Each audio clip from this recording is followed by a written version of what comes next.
We've talked a lot about China and the national security threats. Do you believe that the CCP has compromised Hunter Biden and compromised potentially people coming in an incoming administration? Well, Maria, at this point, it looks like every single major national security-related pick that Joe Biden has made has entanglements with either the Chinese Communist Party, some of them financially so. Almost all of them have made statements, not just years ago, but in recent weeks and recent months, in support of a rising China or being critical of the Trump administration for being tough on China. You look at from situations from Hunter Biden's entanglements to these stories, this astonishing story about Eric Swalwell and the fact that Nancy Pelosi has yet to do anything about it. It's clear more than ever before that the Democrat Party is the pro-China party and the Republicans are the tough on China, the hold China accountable party. That juxtaposition is more clear than ever before based on all of those Biden picks and this situation with Eric Swalwell. Well, it's very concerning, Congressman, because we know that the CCP has already made it very clear that they want China to be the number one superpower, and they'd like to overtake the United States and such, economically, technologically, militarily. And so we know this, and we also know that the CCP has been able to insert itself in some of the leading institutions in America, and now also Congress. What's the story in California? Because you've got Dianne Feinstein, who had an office manager, Russell Lowell. He was a Chinese spy. He worked for her for 20 years. We found a picture of him with Christine Fang. So I'm wondering if this is connected. Yeah, the tentacles go very deep here, Maria. We already know this. And by the way, the American people don't need to be convinced that China is our greatest adversary. The American people know that.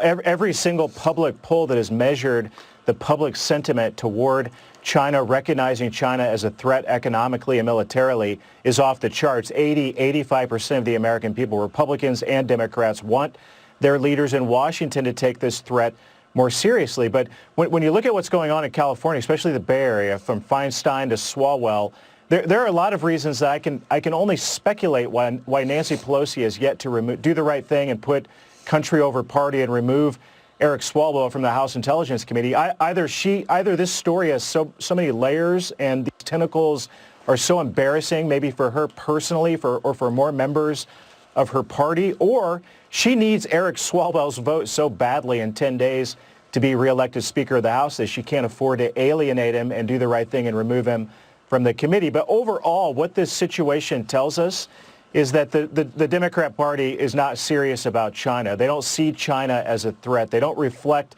what the will of the people is, what mainstream America expects the Speaker of the House and the Congress to focus on. Nancy Pelosi and Joe Biden and others are intent upon ignoring the China threat altogether. Yeah, it's just incredible to me that this woman, Christine Fang, really, targeted Eric Swalwell when he was a local politician. I mean, she bundled money for him and pretty much got him elected in Congress. And then the latest on Hunter Biden, Joe Biden's pick for press secretary, Jen Psaki, telling Fox News Sunday that the former vice president will not ask potential attorney general nominees about their stance over investigating his son. But how does this work? I mean, you've got a president coming in where his son has taken millions of dollars from the Chinese Communist Party through these companies that he's done deals with, like CEFC. I spoke with Government Accountability Institute President Peter Schweitzer on Sunday Morning Futures about the danger posed by the Biden family's ties to China, and he talked about that as well as others in Congress who could be compromised. Listen to this. The email is saying, look, I need a set of keys for Joe Biden, Jill Biden, Jim Biden, my uncle, and the chairman of CEFC, Gang Wen-dong. So all of these people are sharing an office together in Washington? I mean, how close can you get with the chairman of a company tied to the CCP? Yeah, it's exactly right, Marie. And that is a great example, symbolic example of how the Bidens basically have blurred their political activities and their commercial activities and how close and chummy they are.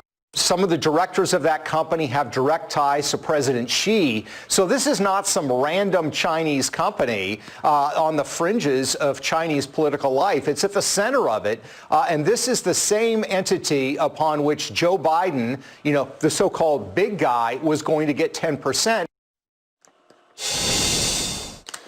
So, Congressman, the question becomes, will U.S.-China policy change?